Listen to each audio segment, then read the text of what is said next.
Эми буну бир өзүнчө бөлүк кылалы.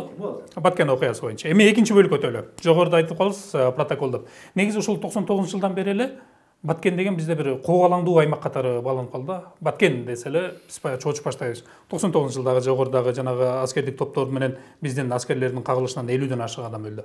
Мына мал менен Баткенде кыргыз-тажик окуясы чыңалып турат.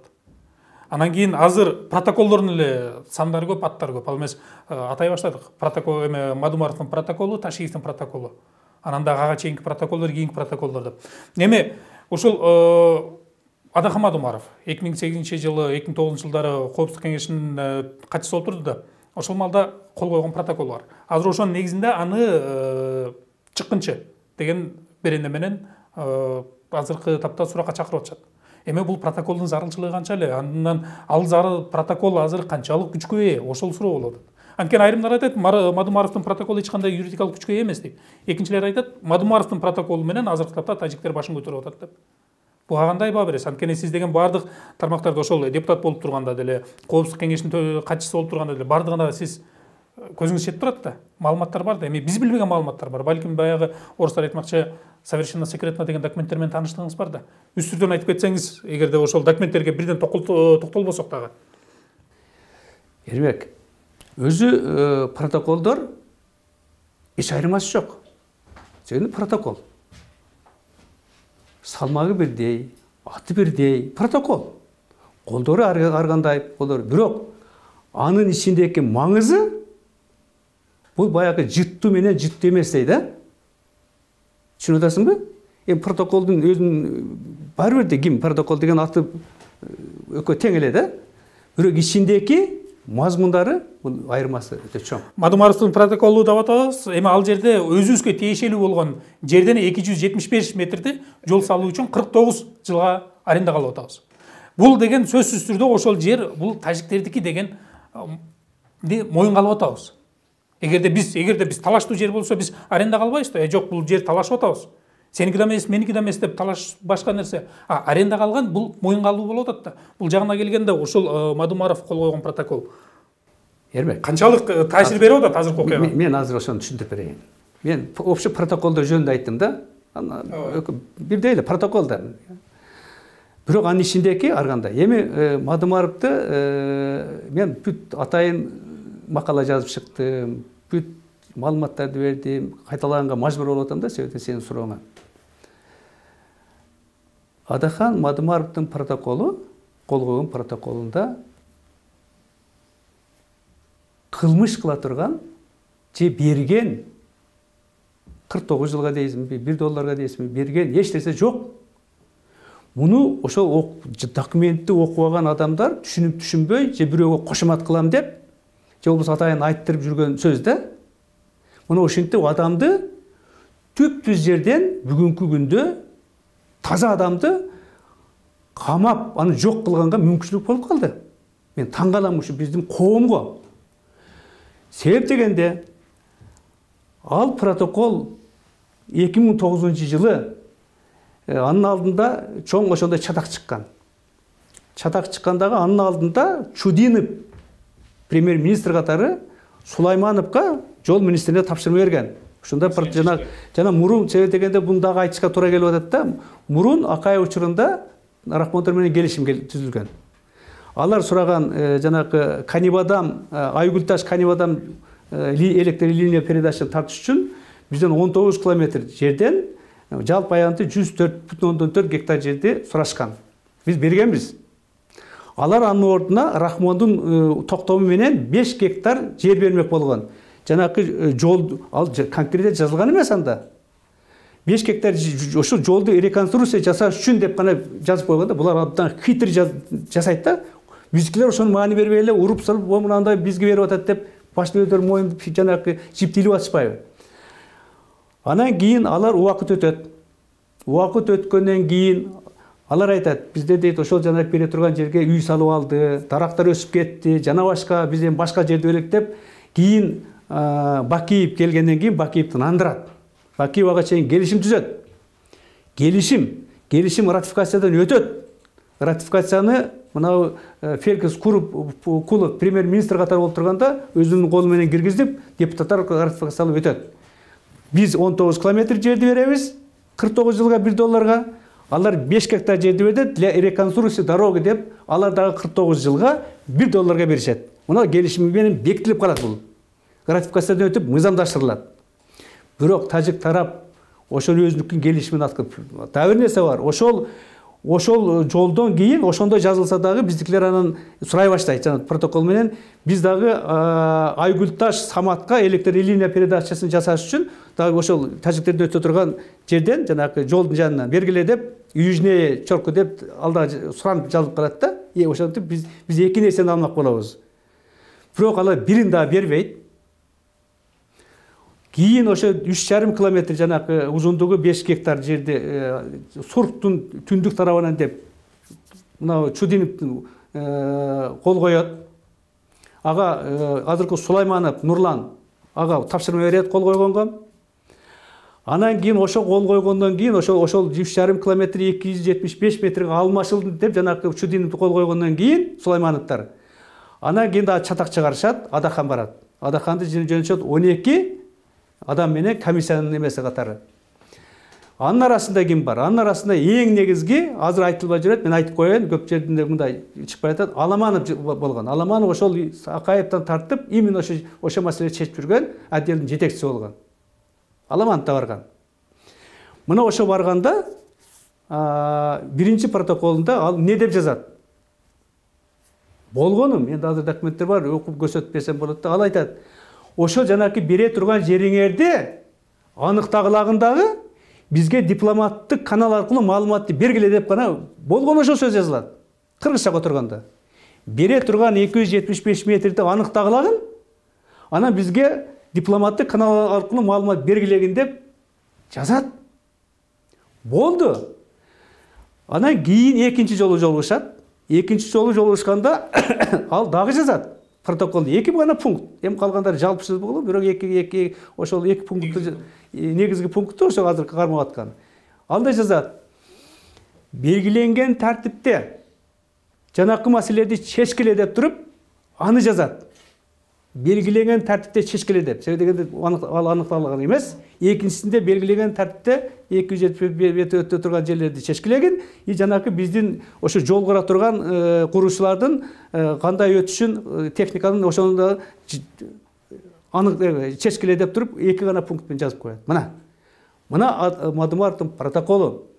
Бирок кийин 2009-жылы кийин сентябрда Ошто Нурлан Сулайманов өкмөттүк келишим катары Чудиновдун буйругу менен келишим түзүп Ошто кол коет.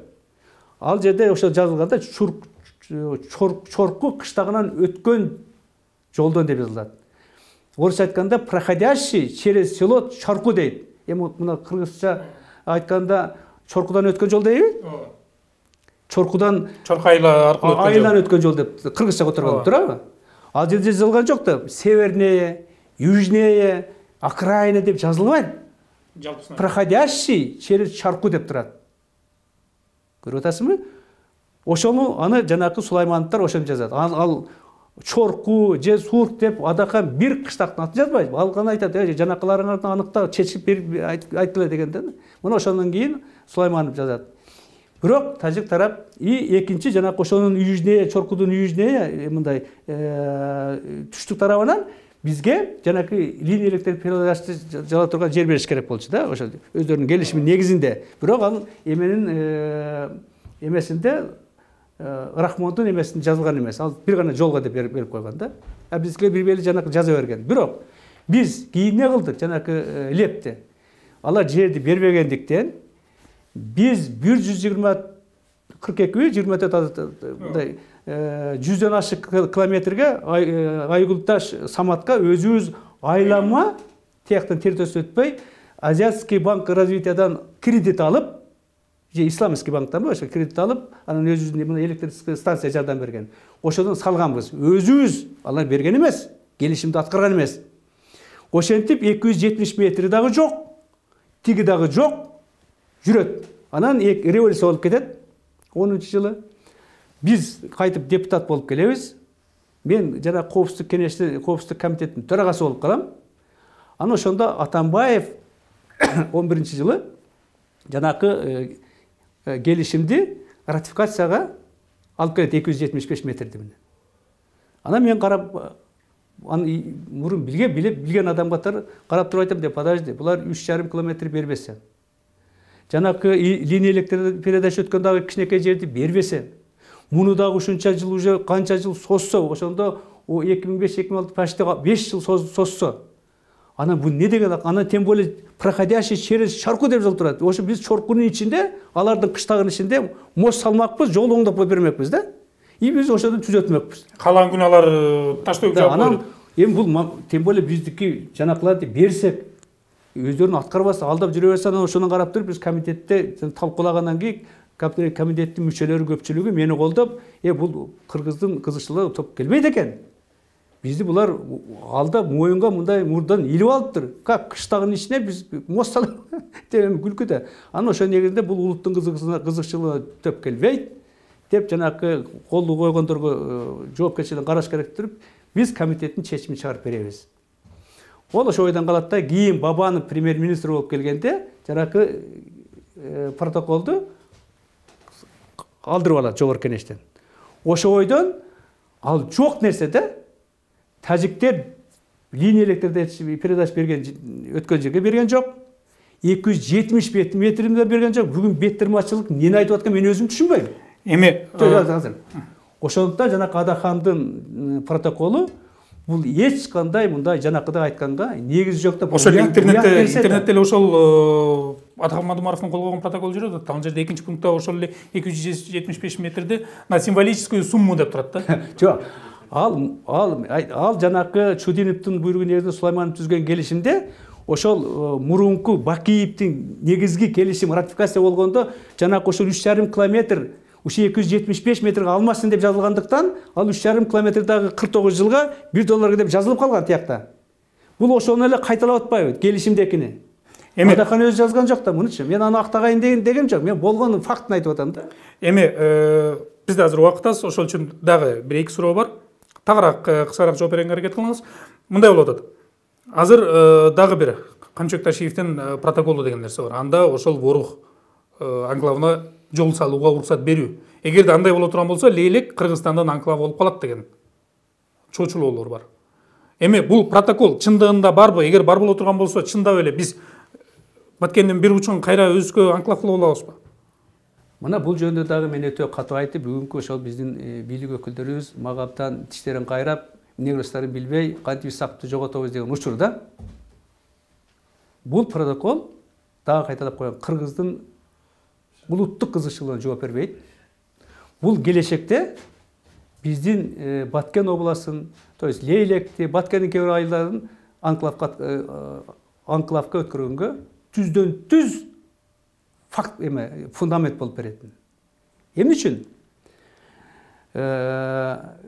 Мен Ташиевдин өзүнүн ошо кол койгондон кийин ал сүйлөшкөнбүз. Ал өзү дагы айтып берген. Менде жазылып калган кагаз бар да, акыркы биздин жолугушуда. Анан кийинки жанагы өздөрүнүн документтерин дагы билдирүүлөрүнө караганда, ал жерде жазылып калганда, эң коркунучу бул жерде жолдон эмес. Эң коркунучу ал жерде биз моюнга алып атабыз. Biz 1924 жана 27 жылкы документтердин материалдарына жана 89 паритеттик комиссиянын ошого таянабыз деп туруп именно жылдар кирип атат. Бул жылдар боюнча тажиктер айтып атат. Ушул жылдар бул документтер боюнча Ворух анклав эмес. Түшүнүп атасыңбы? Демек биз колду коюп алып, да алар туура экен деп туруп, аларга макул болуп, моюнду сунуп, биз алардыкын подтверждать этип бердик. Бул өтө коркунучтуу нерсе. Хотя бул мыйзамсыз, туура эмес, себеп дегенде мыйзамдуу документтердин бардыгы 90-жылдан тартып баштаган. 90, 91, 92, 94. Мен бүт перечислять этип, кандай экенин айтып чарчадым да, дагы ошону жылдарын айтып коеюн. Мына ошо документтердин негизинде Воруктун анклав экендигин булар тааныган. Булар Рахмондун колу менен бизге бекитип берген.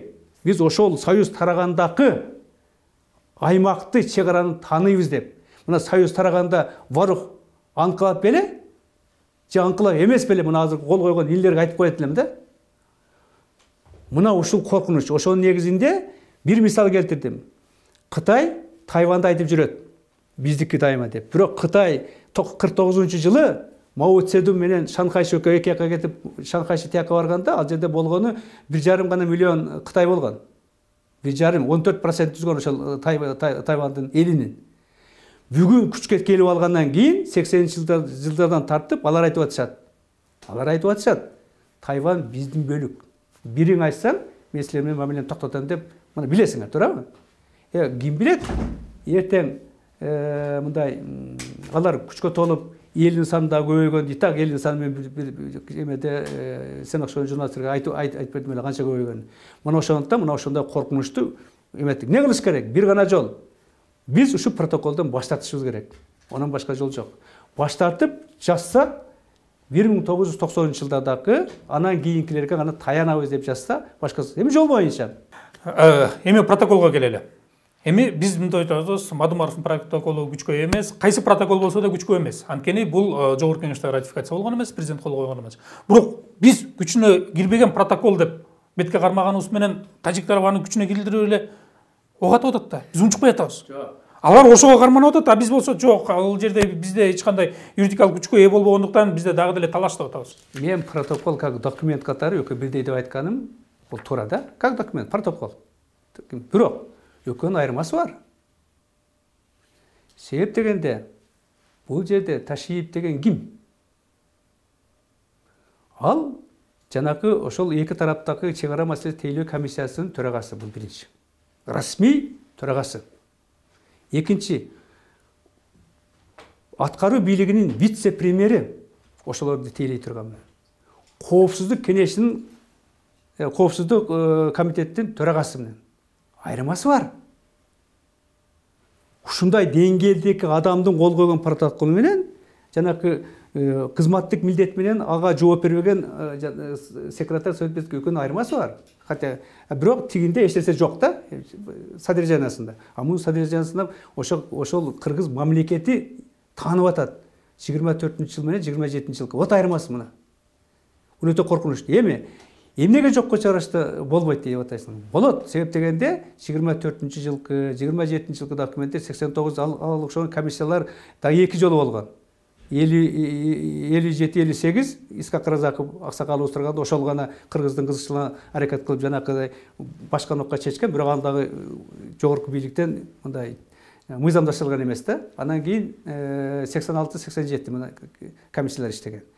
Бул алардыкы мыйзамдаштырылган эмес. Демек жогорку кеңеш жогорку жактан бекитилген эмес. 24-жылкыныкы мен бул жерде айттым эле, дагы кайталап коеюн. 27-жылы 3-майда комиссия ишин бүтүп карай баштайт. Ошо мен Исфара тарабын айтып коеюн, мен ал жерде көп тарап.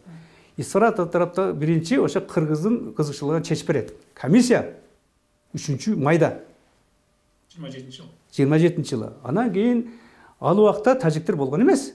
Биз ал убакта өзбектер менен иштегенбиз. Себеп дегенде алар ошо өзбектердин алдында болгон. Биз Өзбек автономдук республиканын өкүлдөрү менен Кыргыз автономдук область экөө иштешкен да. Айырмасы да бар. Өзбектер менен, кыргыздар менен. Анан 3-майда чечкенден кийин булар анын уруша башташат. Как это так, биз ушундай территория булат аз болуп калды дегенде аргументин келтирсе 4-майда өзбек тарапка чечип берет. Кийин биздикилер баштайт жанакы эмени талашты. Дегенде анан кийин стоп. 3 жыл бул маселеге эч кимге келбесин деп мораторий коюп коет. 3 жыл. Көрүп атасызбы? 3 жылдан кийин кандай өзгөрүп кетет? Ошентип бул да бекитилбей илинип калган нерсе да. Ана репрессия башталып кетти, анан ал дер унутулду. Бирок ушунун баары илинип калган мен жана аймактар эми кыргыздар өздүкүн жашап, тигилер өзү жашап калды да. Бирок 90-жылы Советтер Союзунда биринчи жолу мыйзам кабыл алышат. Республикалардын эгемендүү алышы боюнча. Ошондогу административдик территориал границалар жанакы эгемендүү өлкө болгондуктан мамлекеттик чек арага айланат. Аны ошондой жазышат. Ошол мамлекеттик ошол учурдагы ээлегендерди бекитет. Көрүп атасыңбы? Демек 90-жылдагы мыйзам менен биз ошол азыркы ээлеген жерибизди алар как бору анкылап катары бекитилген. Бул бүт карталарда жайылып чыккан. Мен картаны ала келдим, керек болсо бүгүн көрсөтүп берейин сага. Жана ошол жашыруун аскердик картада сызып алган, ошол учурда аны көрсөтсөң болбойт, бир үстүнө коюп туруп, мен ошону сызып алгам да. Бул 83-жылкы жанакы акыбалга жараша деп карта чыккан, военный карта, аны караса болот. Андан кийинки келишимдерде декларациялар деп атпай коеюн. Алмата декларациясы, Минск декларациясы, Москва декларациясы, кийин 96-жылы тажиктер менен болгон келишимде бүт ошолор бекитилип калган. Рахмондун колу туруп ратификациядан өткөн. Мына мыйзамдаштырган документтер бар. Демек, алардын айтканга укугу жок. Мыйзам чегинде. Эми дагы бир нерсе, 24-жылкы картага кайрылып келе турган болсок, толуу Бадакшан Кыргызстандыкы. Эми ага айтып келсек, анда Мургап. Мургапты 25-жылы 3-чы, по-моему, январда болса керек, или 4 январда, 3 числосын так адашып калышым ыктымал. Центральный исполнительный комитеттин жана жыйынында кыргыздардын Кара Кыргыз автономный областынын эсебинен деп Мургапты алышып, жанакы эмени корну Тоолу Бадакшан экөөнү кошуп өзгөчө Памир областы деп түзүп, бул Тажик автономдук областын составына берет дагы. Тажик областы автономдук областы автоматтык түрдө Тажик автономдук республика деп аталып калат 25-жылы. Эгерде мен дайыма айтып атам, мына сенде дагы айтып коеюн, Эрмек. Эгерде алар ошол карталарга таянса, анда биз мынага нече мен урушуп атам азыркы инилерге. Анда силер жанакыларды жазгыла, ал жазсын. Ошо анда Мургап Кыргызстандыкы деп. Анда булар айла жок, баягы 27-жылга такалат. Да, ошол жылкы документтер, ошол жылкы өткөн фактылар, тем более ал жерде абдан жакшы жазылганда Кара Кыргыз автономдук областы эсебинен деп. Ошондо анда өздөрү алып келип бергенге булар барыш керек. Биз айтып атат, булар болду. Мына ушундай илгери ушундай ката кетиптир. Бирок кийинки жок деген кийинки мыйзамдаштырган документтин негизинде иштейлик дагы, силер жанакыдагы токтоткулагын чоңарды анклав аны моюнга аласыңар, себеби дегенде бүт жанакы мыйзамдар менен бекитилип калган, элди дүрбөтпөй туруп жакшы ынтымакта жашаганга барайлык деп мен ошондой сунушту берип атам. Эми маселе мындай болуп атат. Азыркы тапта эми ал маселе эртең бир күнү дагы келечекте чечилип калар. Бирок азыр биз жогоруда айтпадымбы? Мадумаров жана Ташиевдин протоколу деп атап калдык азыр. Мындай тырмакчанын ичинде айтыпчы. Анан кийин эми бул эки протоколду артка кайтара алабызбы? Ошол эле жанагы 275 метр боюнча 2009-жылы Мадумаров коопсуздук катчысынын коопсуздук кеңешинин катчысы катары кол коюлган протокол жана ошондой эле мынакей 21-жылы улуттук коопсуздук кызматынын төрагасы катары Ташиевдин кол койгон протоколун биз артка кайтара алабызбы? Жокко чыгарып. Анткени биз юридикалык күчү жок дегенибиз менен так ошол протоколду бетке кармап, тажиктер бизге окутуп атат да. Аны бетке кармаган ким билет? Алар ошого так жок турсаң. Мындай да. Эгер элдерибиз да ушундай наивный экен да. Мен алар менен иштешип, сүйлөшүп, алар менен көп кызматташып жүргөн адаммын да. Алар деле адам. Алар бизге караганда кыйла акылдуу. Биз аларды мындай ылдый деп айткан бул туура болбой калат да. Акылдуулугунан бизди ошентип байлап алышат да. Мындай да. Биринчи протокол, жанакы айткан Адахандыкы деген, ал Адахандык эмес, ал кийин Нурлан Сулаймановдун Чудиновдун протоколу. Жок, азыр эл өзүнчүн айтып атабыз да. Эми элдер түшүнбөйт, мен так айтып атам да. Ошону мына комитеттин төрагасы катары айттым мен жана. Биз жокко чыгарып, артка кайтырганбыз, алып кеткен. Ал жерде өкмөткө тапшырып берилген. Ошол келишимди, жалпы келишимди жанакы Канибадам Айгулташ Канибадамга берген жанакы линиялык передаштагы келишимди жокко чыгарып денонсация кылгыла деп тапшырып бергенбиз биз. Муну азыр сураш керек болчу. Адаханды эмес, жанакы денонсация кылган өкмөттүн башчыларын, эмнеге денонсация кылган жоксуң? Сен эмнеге аткарган жоксуң? Тигилер аткарбаса, анан барып эле байланып сен ошолордун айткандай бара берсең, кеп башка нуктада биз эмнеге деле бир кызыкчылыгыбыз аларды коргойбуз. Нукра элдин кызыкчылыгына каршы иштеген, каршы кол койгон адамдар азыр жанында жүрөт. Мындайча айтканда, сиздер артка кайтырган протоколду алар денонсация кылган жокпу? Жок, уктасаң, ошонун негизинде биз эч нерселерден алган да эмеспиз. Мына эл ушуну түшүнүш керек да, биз 1 сантиметр жер алган эмеспиз, хотя биз 19 километр бердик аларга. Кайра алып кое алабызбы ошол 19 километр жерди? Албетте, денонсация кылып туруп, жанакыларды бузуп алып койсоң боло берет да. Ал жерде адамдардын жери кеткен, суулуу жер кеткен, кургак жеткен, эми демек бизде рычаг бар. Эми дагы кызыктуу нерсе. Азыр экинчи протокол боюнча айтып коеюн. Экинчи протоколдо жокко чыгарганга негиз бар. Себеп дегенде, жанакы 24-27 жылкылар булар мыйзамдаштырылган эмес. Айттым го, андан башка дагы жалпысынан 4 комиссия иштеген. Анда берки комиссияларга эмне таянбайтын? Вот суроошу да жарылат. Мен үчүн анда 80 жана 57-58-ге таянбайбыз. Ал дагы туура эмес болуп калат. Туура бир гана айтыш керек. Биз мыйзамдаштырылган гана документти иштейбиз. Эми мен айтып коеюн. Муну тажик туугандарыбыз мурунтан башташкан. Өзгөчө 14-жылы биринчи аракет кылышкан. 14-жылы мына Токон Болотбекович вице-премьер катары ошондо турганда мен Атамбаевга расмий түрдө ачык кат жазганмын. Ай туура эмес кылып атат. Өзүн дагы ошо жыйында Токон Болотбекович да айткан. Алар ушинтип аткандан Исмаил Сакыч биз 57-58-де алганга аргас болду деп. Бул абдан туура кылган. Бирок ал да мыйзамга жакпаганда мен ошондон ачык кат жазып, бардыгын аны дагы мунусун дагы абдан критикалап, башка жол менен кетиш керек. Мына деп мыйзамда 14-жылы. Мен азыр көрсөтүп койсом болот. Расмий кат. Ал ачыкка чыккан кат да, газетке чыккан ачык кат деп туруп коюп туруп бергенбиз.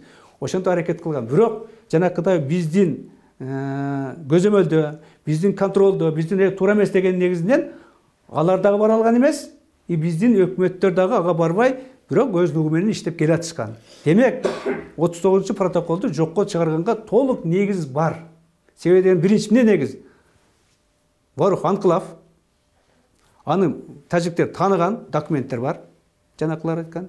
Экинчиден 27-24 жылкы документтер булар мыйзамдаштырылган эмес. Ал окшогон комиссия 3 жыл иштеген менен. Эми мисалы азыр биз ошол протоколдорду жогоктоп чыгарып атабыз, бирок ошол эле Тажикстан аскерлери биздин аскерлерге ок атат. Ал эмес жай жарандары сүйлөп атат. Мына былтыркы окуя, кеченки окуяны айта турган болсок, кайра кайталанат. Күнүгө күтөбүз. Да эмне болуп кетет экен деп. Эми ошол малда сиз 99-жылкы операциянын алгачкы этабын жетектеген министрдин орун басары катары айтсаңыз, биз эмнеге кол көтөрбөй атабыз? Мындайча айтканда жооп бере албай атабыз. Ок атышат, биз баягы эле подвалдарга кирип эл жашынат, аскерлер ооба биз толук даярда турабыз, абал курчуп кетсе даярбыз дейбиз, бирок андан артык каяка курчуйт эгерде биздин жерибизге келип миномет менен ок атып атса. Эми автомат менен эки аскер атышып кеткен жок да ал жерде. Эмне үчүн биз жооп бере албай атабыз?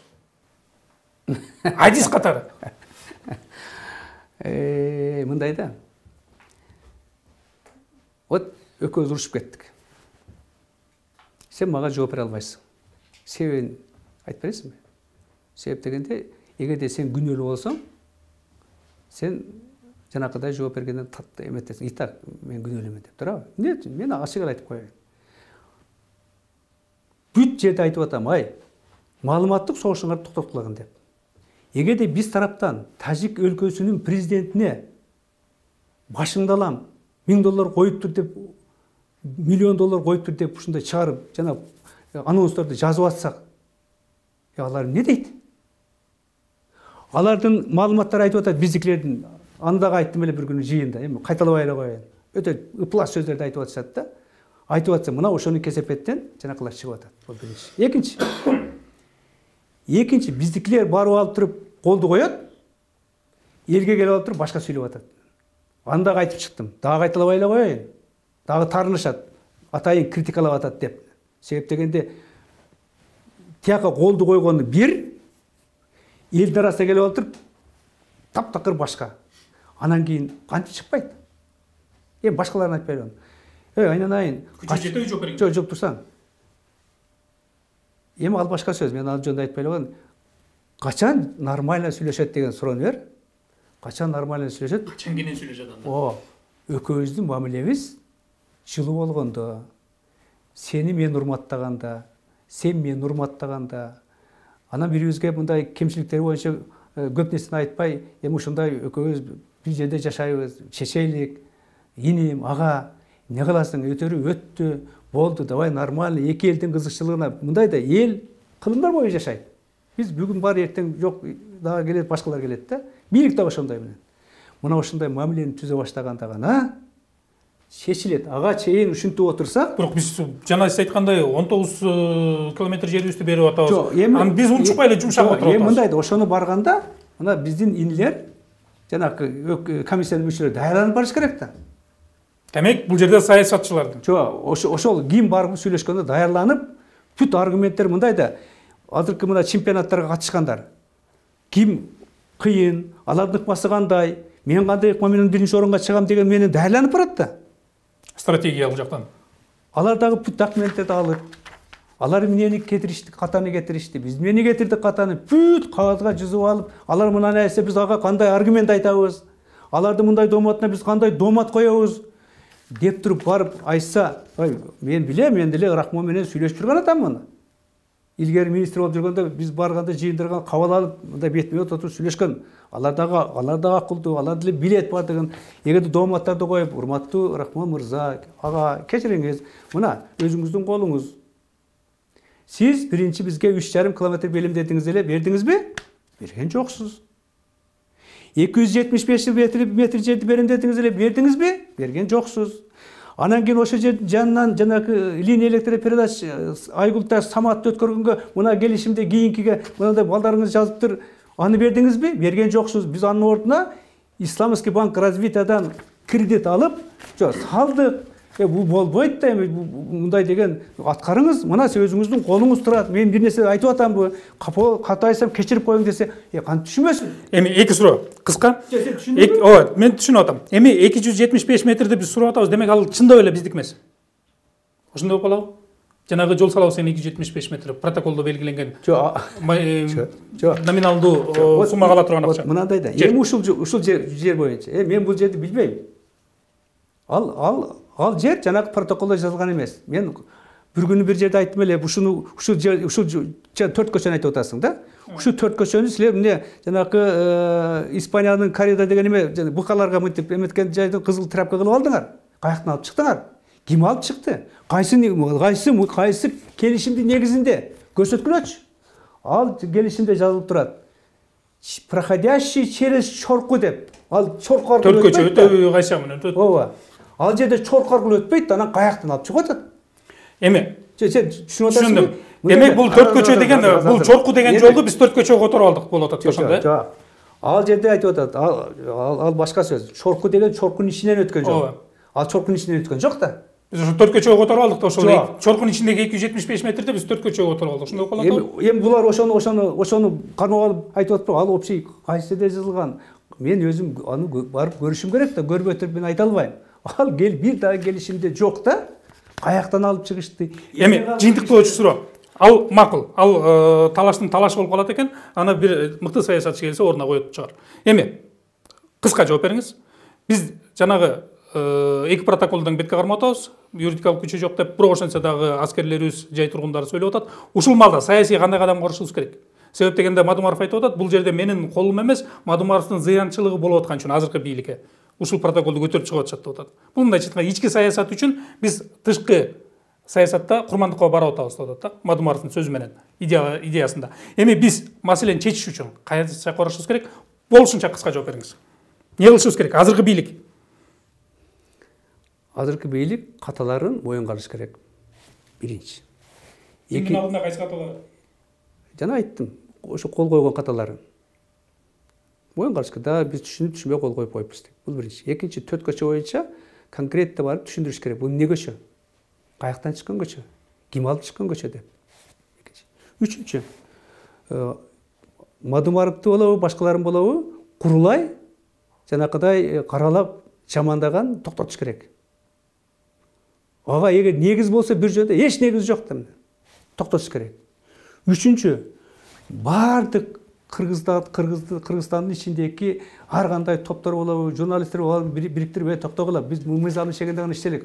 Каалайбызбы, каалабайбызбы, урушабызбы, жаман көрөбү, мына мыйзамдын чегиндегин иш алып барат деген аракет. Улуттук деңгээлде биригиш керек. эми мунун баардыгын бийлик жасаш керек да. Биз айтып атабыз, ушундай кылгыла десе кылбай атпайбы? Мында жол бар десе кабыл алып атпайбы? Кабыл албай атпайбы? Ошонун негизинде мына бийликтин колунда бардыгы. Эгер азыр баардыгын оңдоп, стоп деп ушундай адамдарды мүмкүн чакырып, давай андай кантип жолдорун бар, кантип чечейли, кимдер сүйлөшкө барат деп эсе, ким жардам бербесин? Анан кийин ушу туура нерсени айтып атсаң, кайтып өзүңүн башыңа келип туруп, жугундуларды куюп атса, айтасың да, бул эмне деген? Түшүнүктүү. Демек биз маселени чечүү үчүн улуттук биримдүүлүккө барышыбыз керек. Эми келечекте ал маселе чечилет дейли. Анткени мындан да орду абалдар деген тарапты карасак база өткөнбүз. Сизге ыраазычылык билдиребиз. Ошол эле Мамат Аксакалдын сиз тууралуу айткан пикири боюнча, тагыраагы Баткен окуясы боюнча берген түшүндүрмөңүзгө, ошондой эле азыркы тапта талаш жаратып аткан тажик-кыргыз чек арасындагы протоколдор боюнча конкреттүү түшүндүрмөлөрдү бердиңиз. Андан чыгуу жолдорун дагы айтып кеттиңиз. Бул маалымат үчүн биз Компресс сайты сизге ыраазычылык билдиребиз. Келечекте дагы суроолор болсо сизге кайрылабыз. Бул жерден дагы талкуулай турган темалар чыгып калышы ыктымал. Буну да эске ала кетели. Ал эми биз бүгүнкү маегибиз соңунда чыккандыгына байланыштуу Компресс сайты жана ошондой эле цензурасыз маек сиз менен коштошобуз.